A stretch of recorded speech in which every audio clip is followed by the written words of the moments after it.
He will be one of you. He is a blue-collar guy. He wants to win. He will do everything he can to try to turn that franchise around. Great pass catcher, basketball background, athletic. He's got great length, tremendous catch radius. He will be a real factor. 6'4", 270. He sets a physical edge in the run game. Violent hands. Impacts the quarterback in the pass game.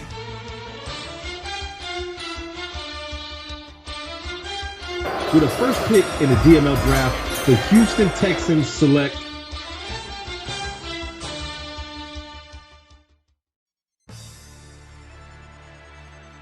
Yo, what's going on, fellas? It's your boy, Bucky the Bus Brooks, and we here once again with another mock draft. I'm sure it's something you guys have been waiting on, man, because you know we bring you all the expectations of these picks 1 through 10.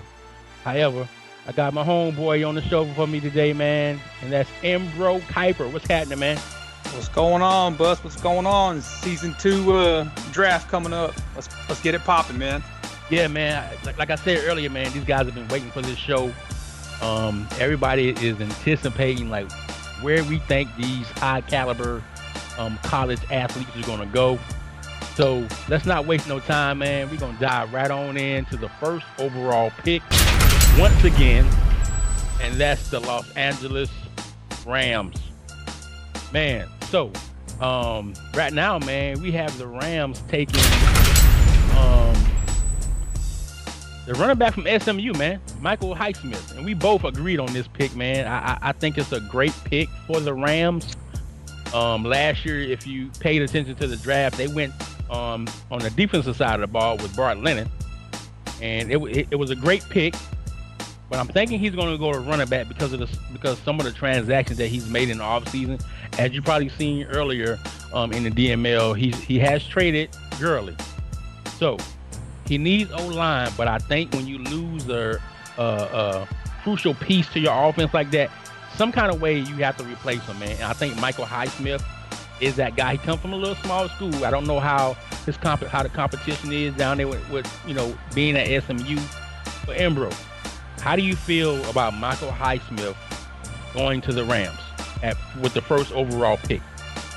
Well, I mean, it's Flair, so common sense would tell you, hey, man, like you said, go get you an offensive lineman. Your offensive line's hot garbage. You made the deal for Gurley, to the Ravens. You need a replacement for the running back.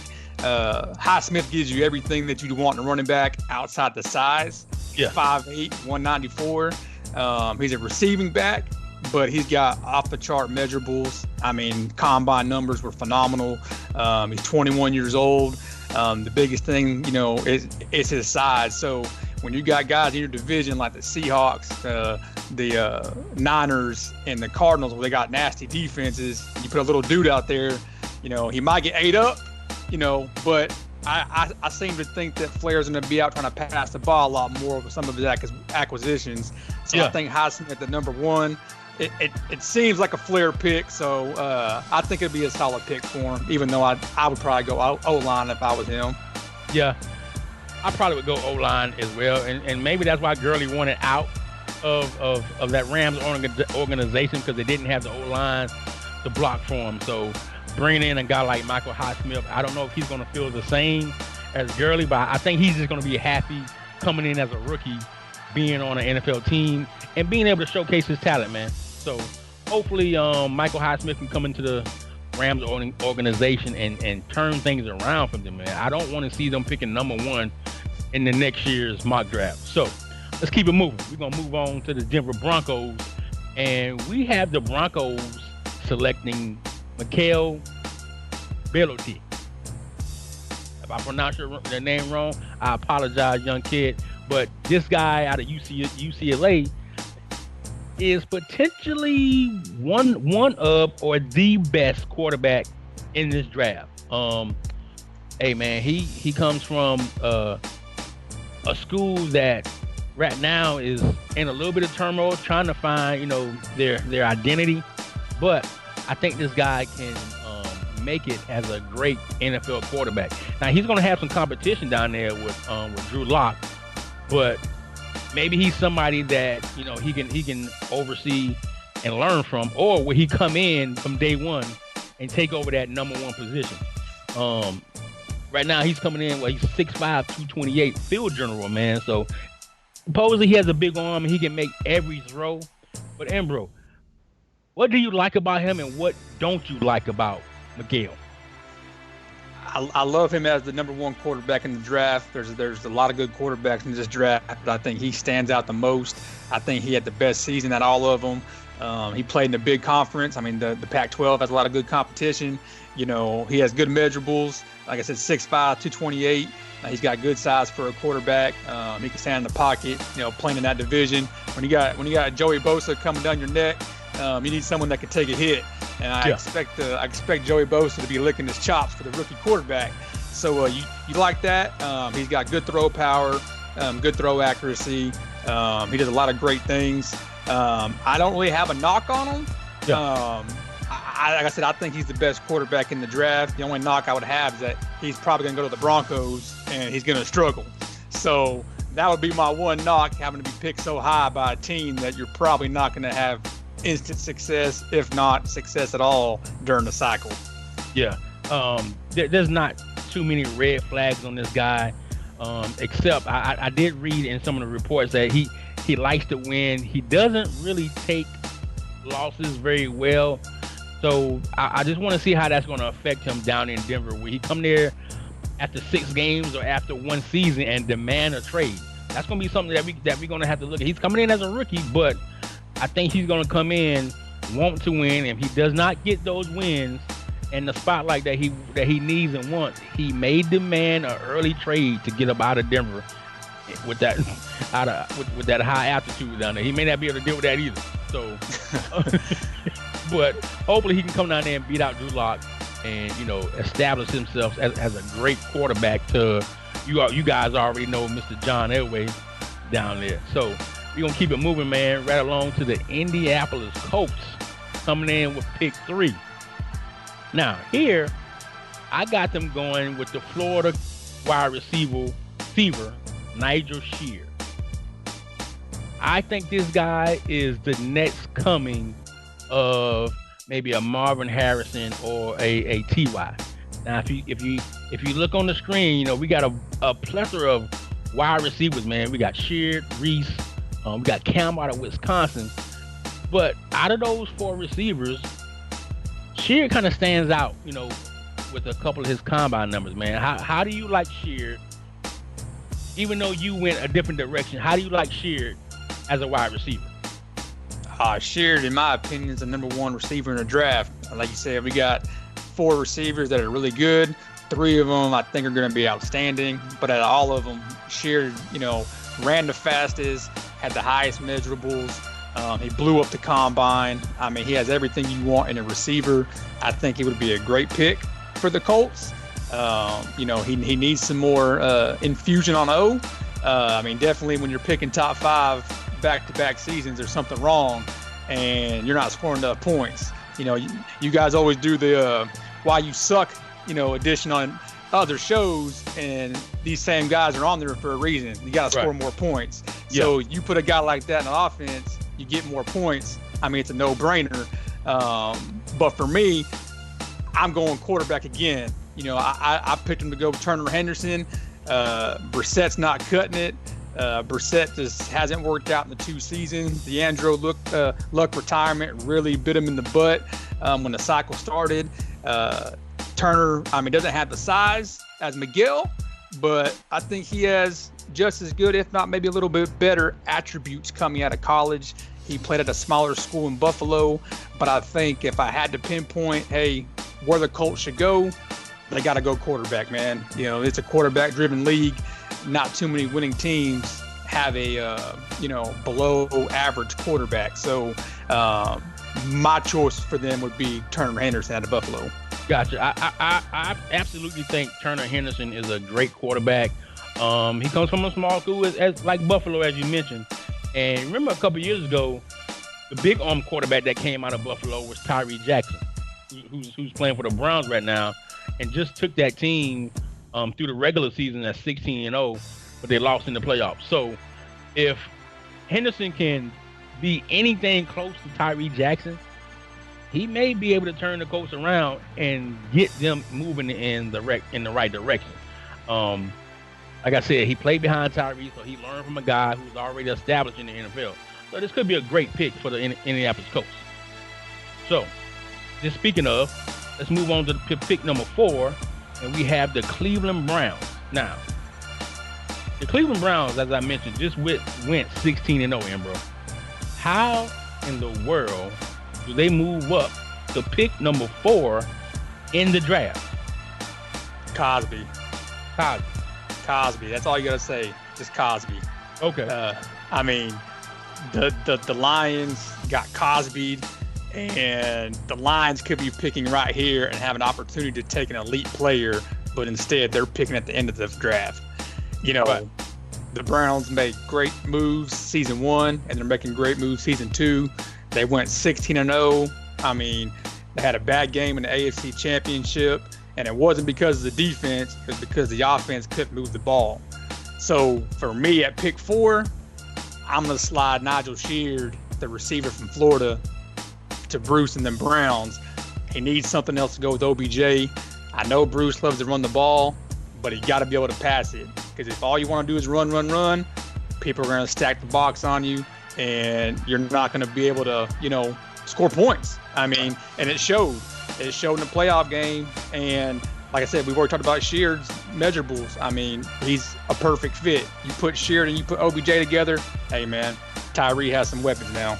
Yeah, Tyree has OBJ, he has Njoku, and if he's able to get Nigel Sheard down there to learn from OBJ, this could possibly be one of the most dangerous offensives in the DML.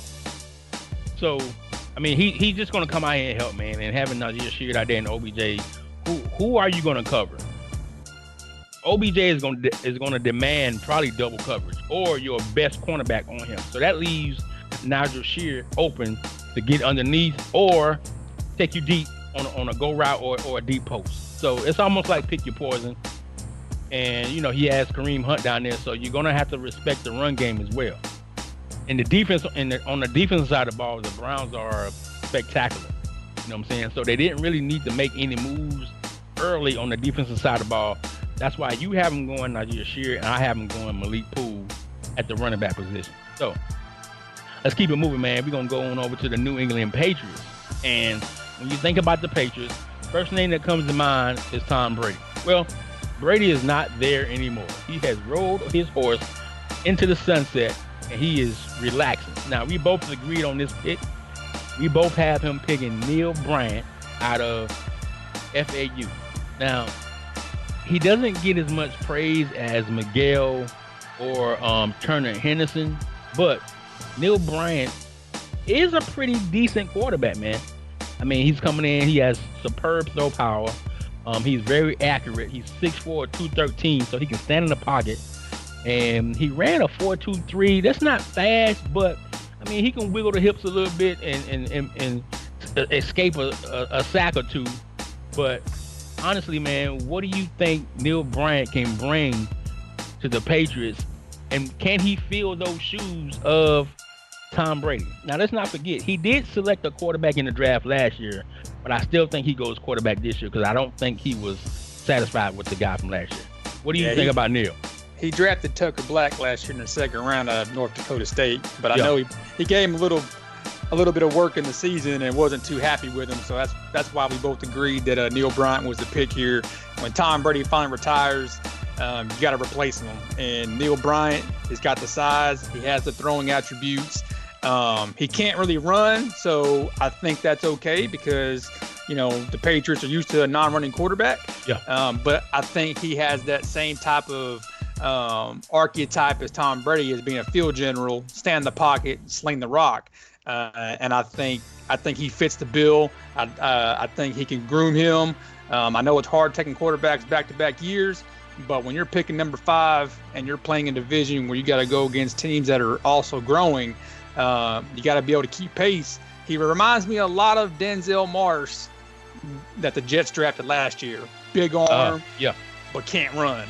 Right. But look at Denzel Marsh, Rookie of the Year candidate, blew up stats, first year for the Jets, didn't put the wins, but he grew. And I think Neil Bryant can do the same thing for the Patriots. Gotcha. I think Neil Bryant can step in for Tone Dog and get him a couple wins and get him back to that winning tradition. He made the playoffs the first season.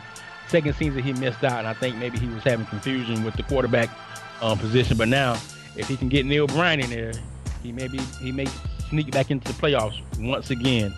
So let's keep it moving, man. We're gonna move on to the Minnesota Vikings. And this is an NFC North team, and Vikings didn't have a first last year, and this was one of the great moves that the Browns made in obtaining his first round pick. So this year he gets to, participate in the first round of the draft, and I have him taking left tackle out of Tennessee, Stuart Mays. Now, you may, disagree because he has Stanley down there at the left tackle, but the reason I'm saying I think he's going to get Stuart Mays is because look at the defenses that he's facing in the NFC North. The Bears, who had a monstrous season with 101 sacks. You got the Packers, and then that's it. I was going to say, I'm not sure if you can count the Lions at the defense right now, man. That's it. But, Stuart Mays comes out of Tennessee, man, a SEC team who's known for, hey, bring your lunch, bring your pail bucket to school, man, to work and get the job done. Stuart Mays is amazing, man. 6'4", 319. He's 21. He's a young big cat. He has some speed coming in at a 5 flat in the 40. And as far as blocking, you cannot get your hands on him. He's quick with the hands. He's very agile with the feet. So he's on that left side. So if he goes to Minnesota, Baker Mayfield will not have to watch his back. You know what I'm saying? Or that blind side, as we say. So I think even though he has Stanley there, maybe they pick Stuart Mays and move Stanley over to the right, or maybe even in between with the guards. But I think Stuart Mays is a guy that you just cannot pass up, man. I like this guy. I like the old lineman. But, going over to you got him going cornerback with D'Angelo Hendricks out of Fresno State. Now, what exactly pops off the chart about D'Angelo? D'Angelo played at a small school, but he balled out against all the Pac-12 competition. I mean, he played the number one quarterback, in this draft class, for 4 seasons, and he did well. And D'Angelo was the number 1 rated corner in the draft this year. He can press you. He can play man coverage. Has phenomenal awareness. He just lights out. He might not be the fastest corner, but speed's on everything. When you could apply all the rest of the fundamentals and attributes, it offsets him maybe not being a 4-3 type corner. You can live with that 4-5 speed. And with the Vikings, the defense is getting a little long in the tooth, and it's time to infuse some youth in there and some new players. And with Trey Waynes up there in age and his second corner being, Alexander, neither one of them guys are really scaring anybody. Yeah. So if you can, land D'Angelo and slide him in there in that starting spot, you got some, especially when you got, Mr. Spam himself in Minnesota who likes to throw to Samuel 33,000 times a game. You got to have a corner that can match up with him. Right. I love your pick with Stuart Mays. He reminds me a lot of Tyron Smith, young dude, big body, strong. It could go either way. Just for me, I think he's going to go cornerback here, man. Yeah, I actually like D'Angelo Hendricks, man, and I actually spoke to Deion because D'Angelo actually spent time at Deion's camp. Deion said out of all the cornerbacks that he has seen, even though he's not as fast, he has the best technique out of all cornerbacks he has seen. That includes Jalen Ramsey. That includes what's some of the other shutdown, Trufant from Atlanta. This guy's not fast, but he has great technique, and he can gain space with his technique. He has fluid hips. He can backpedal great. He knows how to go get the ball. So don't be scared of his speed if it's not what you're thinking. Remember, it's technique. If you can play football, you can play football, and D'Angelo Hendricks is that guy. So if he doesn't go to Minnesota, expect him to come off the board real quick. So next up, we got the Buffalo Bills, man. And I have the Bills taking the right end out of Boise State, Braxton Chester. Now, we haven't heard of a defensive guy from Boise State since Shea McClellan that the Bears drafted years ago. I like Braxton Chester, and I think he will be a great addition to the Buffalo Bills. The Buffalo Bills are on the brinks of being a really good team, and I think this defensive pick will help them, because if you can't score points, you can stop the team from scoring points, and your defense can score points. Out of Boise State, playing on that blue field, man, this guy got to be special. You know what I'm saying? So last year he went offense. This year he goes defense, and I like him taking Braxton Chester out of Boise State. Now you have him taking Kirkland Campbell out of Wisconsin. Tell me why you have him taking a wide receiver out of Wisconsin when they're not known for producing heavily or at all in that position. Well, like we mentioned earlier, man, there's a lot of good receivers in this draft. I mean, when you're 6'4", 230, and you have all the attributes that you'd want in a receiver, I mean, that's hard to pass up, man. He doesn't really have a young receiver on his roster that you can be excited about. He brought some veterans in like Josh Gordon and them, but, you know, his defense is already good. I mean, when you got Oliver and Edmonds and them kind of guys on defense, you know, I mean, the defensive end from Boise State would be a great pick, but you got to score points. I mean, he only scored 12 points a game, and he gave up 24. If you can add a little bit of points to your scoring and get closer to that 24, I think he'd be able to, you know, have a possible winning season with the roster he has. And he has a great quarterback in Josh Allen. Give Josh Allen a target, man. He loves running the ball, but you got to be able to pass the ball when it's time. And I think Kirkland Campbell, with the size and everything that he's done in the combine, it's a no-brainer for me to him take that receiver. Yeah, that's a great pick, man. And I think either way it goes, either one of those picks will help the Bills gain a couple more wins and get into that playoff conversation. Now let's move on to the Titans, and this is where I have Kirkland Campbell going. Even though the Badgers aren't known for producing wide receivers, you hear about the Badgers. What do you hear about? You hear about offensive linemen, running backs, and we all know J.J. Watt. But Kirkland Campbell is coming out of Wisconsin to put their name on the map in regards to wide receivers. And as you mentioned before, this is a big body. You know what I'm saying? So Mariota will have a guy he can just throw the ball up to. He comes in at 6'4", 230 pounds. But not only is he 6'4", Embro, he has a 38.2 vertical. That boy can jump. So he can jump. And he's already tall. So throw it up there and let him go get it. You know what I'm saying? So, I mean, we spoken about Kirkland Campbell, man, and we already know this draft is deep at the receiver position. So you have the Titans keep staying in the same position, but just a different school with Virgil Reese out of Florida State. Tell me about Virgil Reese and what you like about him. Virgil Reese is just as good as Kirkland Campbell. He's 6'4", 219. He's got a little bit better speed.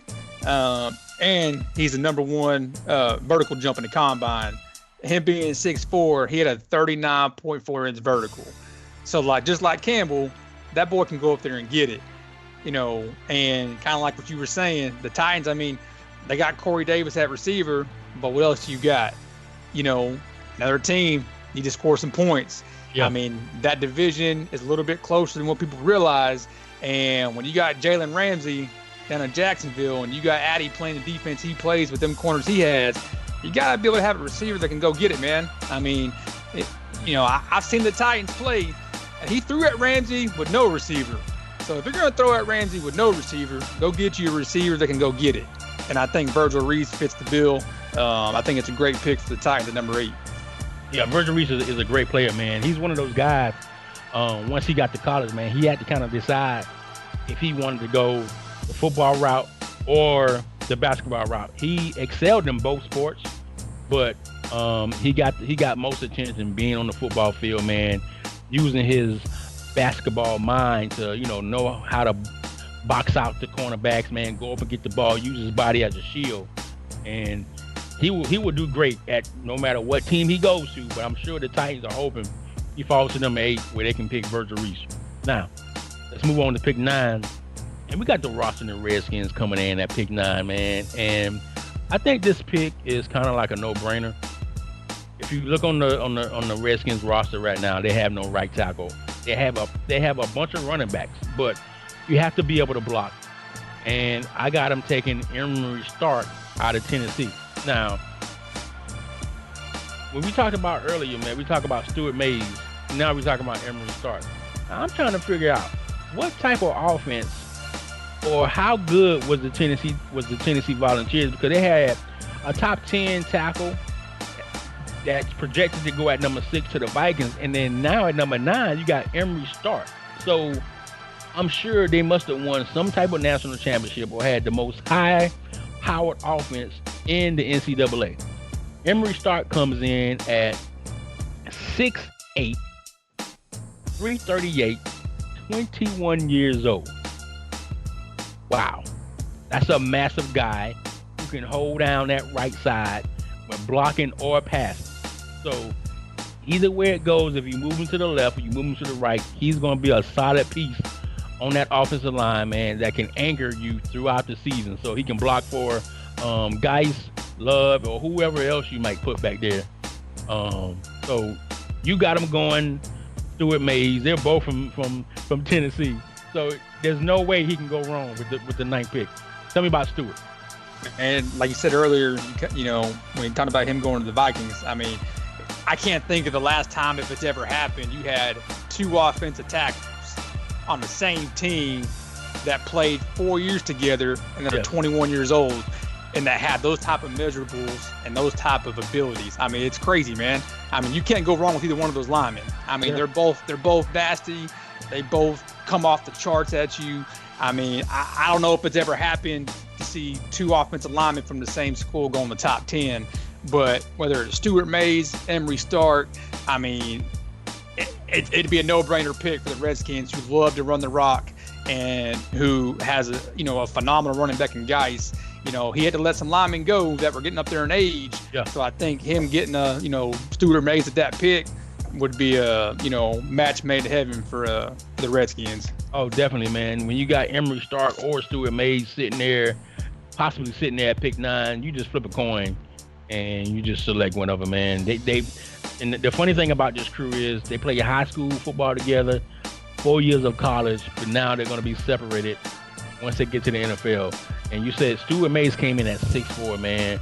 But Emery Stark is a massive 6'8". Oh my God, like that boy's big. He's a big guy. So let's move on to pick number 10, and we got the Dolphins jumping out of the water. And they came in at the last minute and got this pick when they made a trade with the Giants.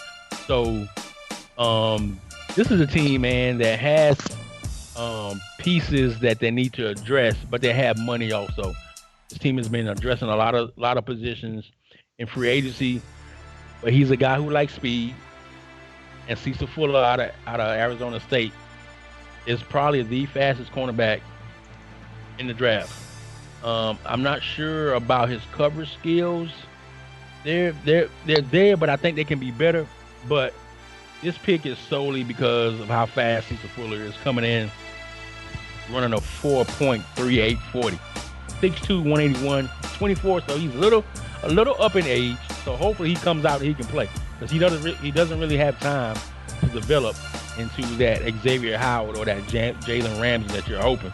He needs to be able to come out here and play right now. Now, we mentioned earlier about D'Angelo Hendricks. Fuller is faster than Hendricks, but if you want a complete cornerback, Hendricks is your guy. But I got Cecil Fuller going to the Dolphins at number 10. You got Jabari Wilkerson out of Michigan.